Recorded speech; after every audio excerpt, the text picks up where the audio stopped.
What is up, everyone? It is Quinn here, back with another video, and today I'm going to be talking about 3 sell-high players in Dynasty Fantasy Football, and more specifically, players that I'd be looking to sell before the NFL Draft. Not saying there's any guarantee these players are going to be replaced or lose out on significant roles in their offense, but I do think, there's potential that these guys could have reduced roles and that their value will increase following the NFL Draft in a couple of weeks.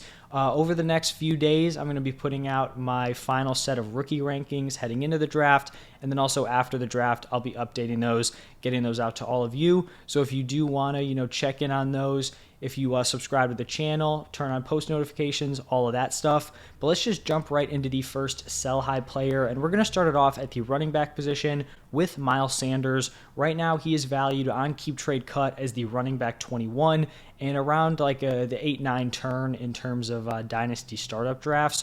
Personally, I'm not really understanding why people are so high on Miles Sanders. I definitely understood the appeal early on in his career. As a rookie, averaged 13.7 PPR points per game, flashed some nice receiving upside, so I understood right there he was looking like a great option moving forward. Sophomore season, 14.2 points per game, but the receiving production took a hit. 2021, that was the toughest season of his career. Averaged under 10 PPR points per game, didn't get into the end zone, and then he had a decent 2022 season last year, averaged 12.7 points per game.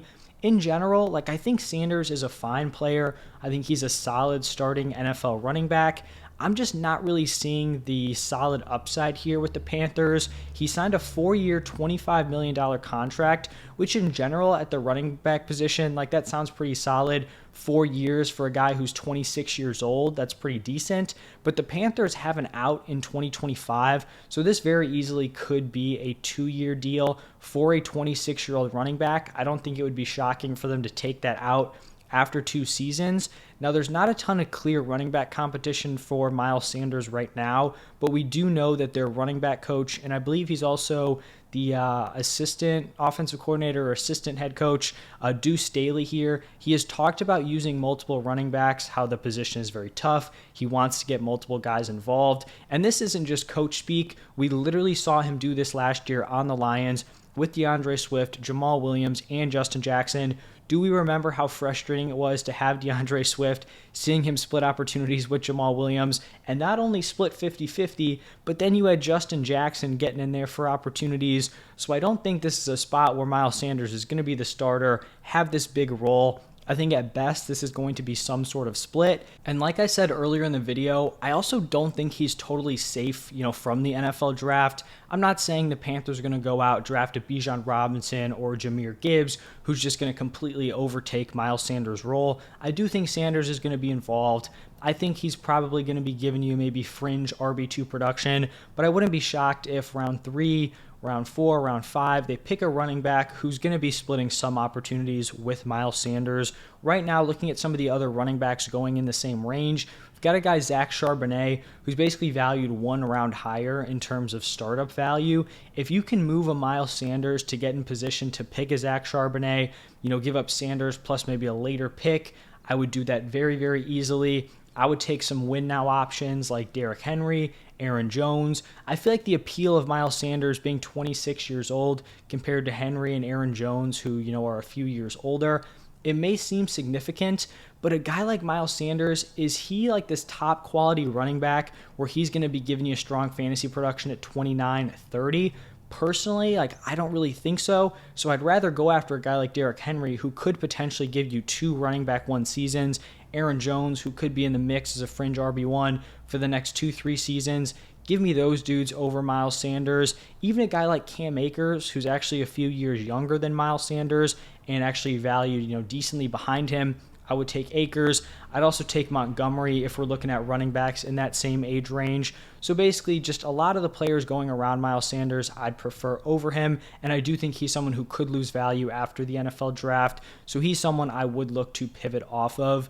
Now, another running back who's basically right in the mix there with Miles Sanders is going to be Rachaad White. He's currently valued as the RB22, which is a round 9 startup pick. And it's actually tough for me here to kind of talk about Rachaad White as someone I'd want to be selling high on, because I really liked Rachaad White as a prospect, and I also really liked him as a redraft pick last season, both in terms of someone who could overtake Fournette or just someone who could be a very, very valuable handcuff behind Fournette, in that Bucs offense with Tom Brady. But I think right now, if you're selling Rachaad White, you can pitch him as the Bucs RB1, the Bucs workhorse for the 2023 season. We know that Leonard Fournette has been released. They haven't really made any moves at the position. So I do think he could be pitched like that. Even though he may be number 1 on the depth chart right now, I just don't think it really changes the fact that Rachaad White was just not very good as a rookie.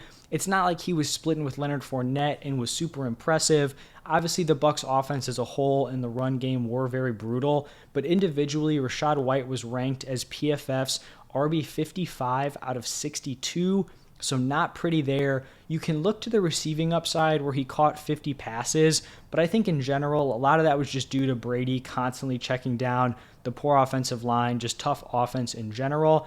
And it's not like he was super efficient with those, receiving opportunities.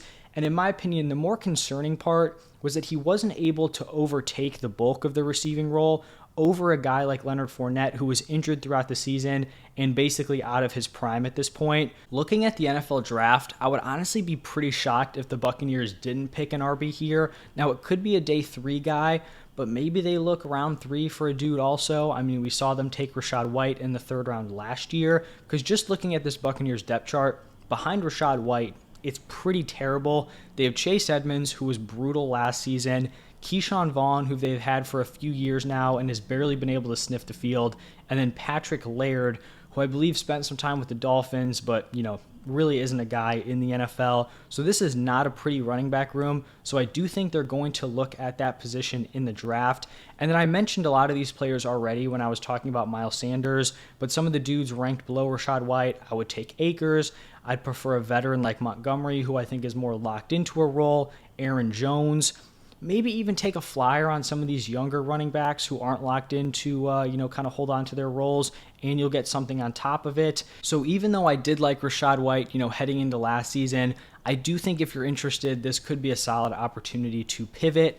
I do understand, why you may be hesitant, because if he doesn't get replaced, he could have a pretty solid role. But I just think with all things considered, they didn't seem to be super in on him last year. It's not like he excelled in his role. They have an opportunity where they may replace him, new coaching staff, right? Like, this isn't the same regime that brought him in, at least on the offensive side. So definitely something to consider there. And now moving into my 3rd and final sell high, I guess it's not really selling high here, but it's going to be Gabe Davis, who is currently valued as the wide receiver 48 and a round 12 startup pick. Now, I understand that if you have Gabe Davis on your roster, it probably sucks because I said selling high, but honestly, you're selling low on Gabe Davis because he was viewed as a Dynasty wide receiver 2 heading into and throughout parts of the 2022 season, which I kind of talked about Rachaad White. I really liked him, may have been a little wrong there. For me, I was just very out on Gabe Davis all throughout last offseason. I didn't see the hype, but I think at this point you can still squeeze some value out of him as a Dynasty asset. Just looking at Gabe Davis, if we're being honest, I haven't seen anything out of him that makes me think he is going to take a huge jump in year 4, right? We've seen guys take year 2 jumps, year 3 jumps. A guy breaking out in year 4 is just not something I want to be betting on. We saw Gabe Davis have solid production in 2020 and 2021 in his rookie and then sophomore seasons in the NFL. Then we all know about that crazy 8 for 201, 4 touchdown game in the 2021 playoffs. A lot of hype came out of that game, and he was lined up to be the Bills wide receiver 2 heading into last season. He got that opportunity in year 3. This was a prime opportunity for him to produce the second weapon behind Stephon Diggs on a top offense with Josh Allen at quarterback, and he kind of flops. Averages 11.4 PPR points per game. The wide receiver 39 in points per game for fantasy. He had an 18.2% target share, 43rd in the NFL, and even worse, 18.3% target rate, which was 68th amongst wide receivers, and then 1.66 yards per route run, which was 49th. So really just was not looking great.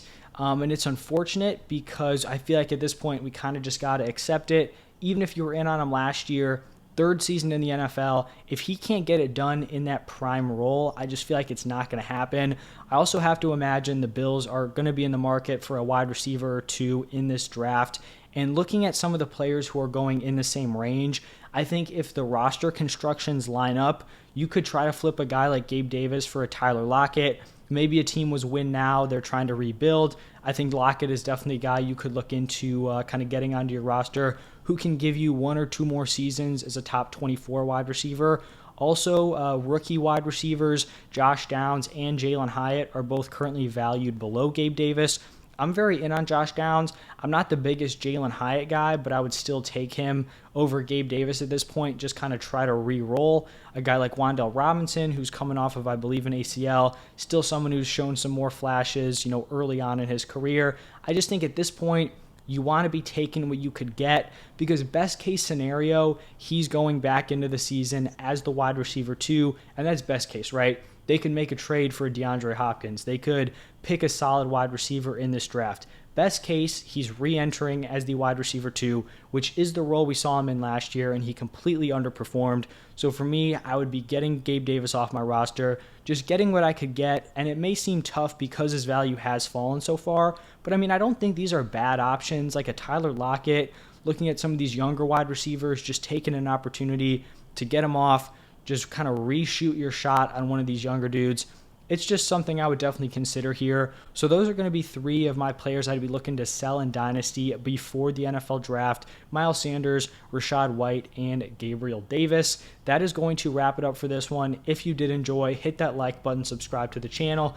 Make sure you guys check in for my rookie rankings. Should be going through running backs, wide receivers, and then probably like my top 24 overall. So thank you all again, and I will see you in the next one.